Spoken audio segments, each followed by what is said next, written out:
കരളുപൊട്ടുന്ന കാഴ്ചകളാണ് വയനാട്ടിലെ ദുരന്തഭൂമിയിൽ നിന്ന് കാണാനാകുന്നത്. അനാഥമായി കിടക്കുന്ന ശരീരങ്ങൾ ഇനിയും എത്രയുണ്ടെന്ന് നിശ്ചയമില്ല. അതിലെത്ര ശ്വാസം നിലയ്ക്കാത്ത മനുഷ്യരുണ്ടെന്നറിയില്ല.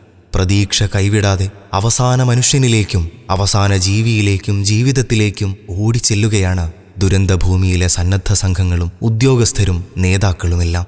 നിസ്വാർത്ഥരായി ഓടി നടക്കുന്ന ഈ സേവകർക്കിടയിൽ SYS സാന്ത്വനം വളണ്ടിയർമാർ ധാരാളമുണ്ട്. നിസ്സഹായരായ വേദന കൊണ്ട് പുളയുന്ന മനുഷ്യരെ ചേർത്തുപിടിക്കുകയെന്ന മാനവിക മൂല്യമാണ് സാന്ത്വനമടക്കമുള്ള മുഴുവൻ സന്നദ്ധ സംഘങ്ങളെയും ചോരമണക്കുന്ന ഈ ദുരന്തഭൂമിയിൽ പിടിച്ചു നിർത്തുന്നത്. ഇനിയും ഇതുപോലൊരു ദുരിതമുണ്ടാകരുതേ എന്ന പ്രാർത്ഥനയോടെയാണ് പട്ടാളവും പോലീസും സർക്കാർ സംവിധാനങ്ങളും നേതാക്കളും മാധ്യമപ്രവർത്തകരും സന്നദ്ധ സംഘങ്ങളും ഒറ്റക്കെട്ടായി നിന്ന് ഒരു നാടിനു വേണ്ടി പ്രവർത്തിക്കുന്നത്. പ്രിയപ്പെട്ട മനുഷ്യരെ, നിങ്ങൾ തളർന്നു പോകരുത്. സാന്ത്വനമായി ഞങ്ങൾ കൂടെയുണ്ട്.